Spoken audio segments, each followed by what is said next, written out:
సంతోషంగా. అంటే అంత పెద్ద మందర పర్వతం వీపు మీద ఒక బంతిలాగా తిరుగుతూ ఉంటే స్వామికి అంతా హాయిగా ఉంది అంటాడు.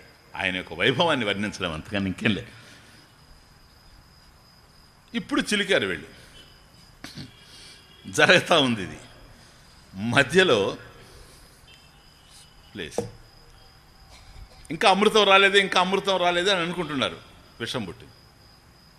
అది హలాహలం, హలాహల భక్షణం. విషం పుట్టింది. అమృతం కనుక పుడితే దాన్ని తాగడానికి అందరూ సిద్ధం.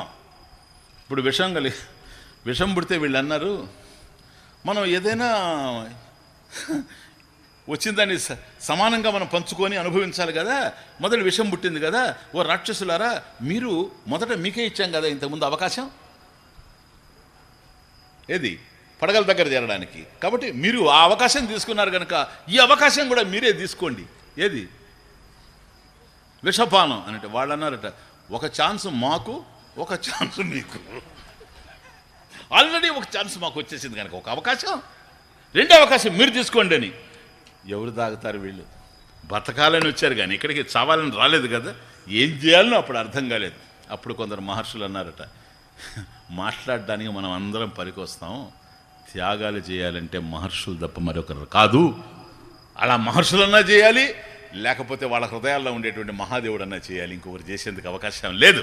కాబట్టి మనం వెళ్ళి శివుణ్ణి ప్రార్థన చేస్తాము అని ఇక్కడ కొంతమంది బయలుదేరి కైలాసం వెళ్ళి శివుడి దగ్గర అపాయింట్మెంట్ తీసుకొని ఆయన దగ్గరికి వెళ్ళి, స్వామి ఇది పరిస్థితి అని. మధ్యలో అమ్మవారు పిలిచి కొద్దిగా ట్రెండ్ అన్నది అట్లా లోపలికి. పార్వతి మరి అక్కడ ఇంతసేపు వాళ్ళు క్షీరసాగర మదనం చేస్తున్నారు కదా, మీకేమన్నా ఫోన్ అన్నా చేశారా? నా సెల్లకేం రాలేదు, మీకేమన్నా వచ్చింది? రాలే. ఒకవేళ గనక అమృత ప్రాప్తి కనుక జరిగిపోతే మన ఇద్దరిని అనుకునేవాళ్ళు కదా. కాబట్టి అమృతం వస్తేనేమో వాళ్ళే పానం చేస్తారు. ఇప్పుడు విషం వచ్చింది కనుక మిమ్మల్ని పానం చేయమంటున్నారు. మీకు ఎట్లాంటిదంటే, నీ అంతటి వాడు లేడంటే వెళ్ళిపోతావు నువ్వు, మళ్ళీ నాకెవరు దిక్కు, కాబట్టి నా మాట విని మీరు వెళ్ళాల్సిన అవసరం లేదని అప్పుడు చెప్పాడు. పార్వతి, వాళ్ళ వల్ల అవుతుంది ఆ పని, బిడ్డల్ని కాపాడవలసినటువంటి వాళ్ళం మనం, నీకేం పర్వాలేదు, నేను వస్తాను అని చెప్పేసి వెళ్ళి హాలాహలాన్ని భక్షణం చేశాడు. అది హాలాహల భక్షణం. శివుడు విషాన్ని మింగాడు. ఎవరి కోసం? తన కోసం కాదు, 10 కోసం విషం మింగడానికి కూడా వెనకాడినటువంటి మహానుభావుడు పరమశివుడు గనక అది భగవంతుని లక్షణం, దైవ లక్షణం. ఇతరులకు మేలు చేయడంలో కష్టాలైనా సరే అనుభవించడానికి సిద్ధంగా ఉండేటువంటి మనస్తత్వం ఏదైతే ఉంటుందో అది దైవ లక్షణం. ఆ తరువాత త్యాగులైనటువంటి వాళ్ళ లక్షణం ఇది కనపడుతుంది త్యాగులైనటువంటి వాటిలో. హాలాహల భక్షణ కథ హేలాగతి విన్నవ్రాయ నెలమి పటింపన్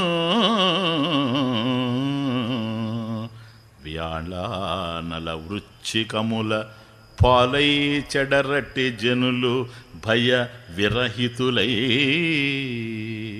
పోతనమాచుని భాగవతం, ఆంధ్ర భాగవతం.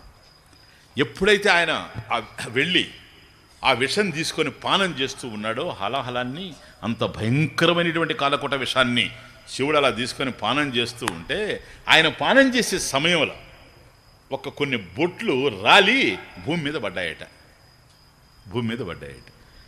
ఆ బొట్లు ఎక్కడెక్కడైతే పడ్డాయో వాటిని ఏవైతే పానం చేశాయో అవి విషపూరితమైనవి అంటాడు. ఏమిటవి? వ్యాళానల వృశ్చికముల.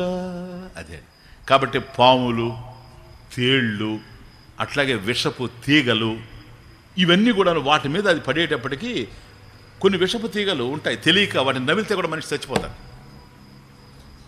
అటువంటి భయంకరమైనటువంటి విషపు తీగలను తీసుకొచ్చి వాటిని పుటాలు వేసి ఆయుర్వేదంలో పూర్వం మందులు చేసేవాడు. ఆ రోగం ఉండేవాడు తింటే భయంకరమైన క్రానిక్ డిసీజెస్కి ఆ డిసీజ్ ఎవరికైతే ఉంటుందో వ్యాధి, వాడు తింటే వ్యాధి పోతుంది, లేని వాడు తింటే ప్రాణం పోతుంది. అర్థమవుతుంది? ఇవన్నీ కూడాను ఈ ప్రపంచంలో ఉన్నాయి. కాబట్టి తేళ్ళు, పాములు, విషపు తీగలు, ఇట్లాంటివన్నీ కూడాను అలా విషం కావడానికి కారణం ఏంటంటే ఆ పైనుంచి పడ్డాయని. కాబట్టి పాము గరిస్తే ఎవరైనా చనిపోవడం, తేలు గరిస్తే చనిపోవడం, విషం ఎక్కడం ఇవన్నీ చూస్తూ ఉన్నాం కాదు.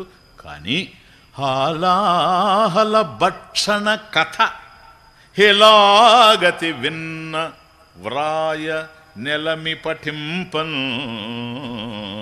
వ్యాళానల వృశ్చికముల పాలై చెడరట్టి జనులు భయ విరహితులై.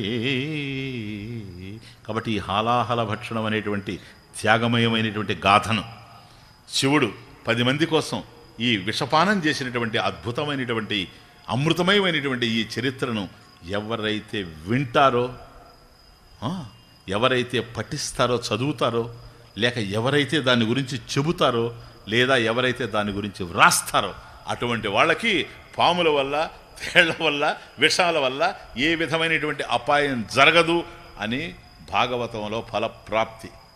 మీరు విన్నారు కదా ఇప్పుడు ఈ కథ. ఇంకా పోయి పాములను పట్టుకోండి. వద్దొద్దు అని చెప్పడానికి. కాబట్టి అంటే నా వరకు నేను మహాత్ములు రచించినటువంటి మన గ్రంథాల్లో ఉన్నవన్నీ కూడా సత్యాలు.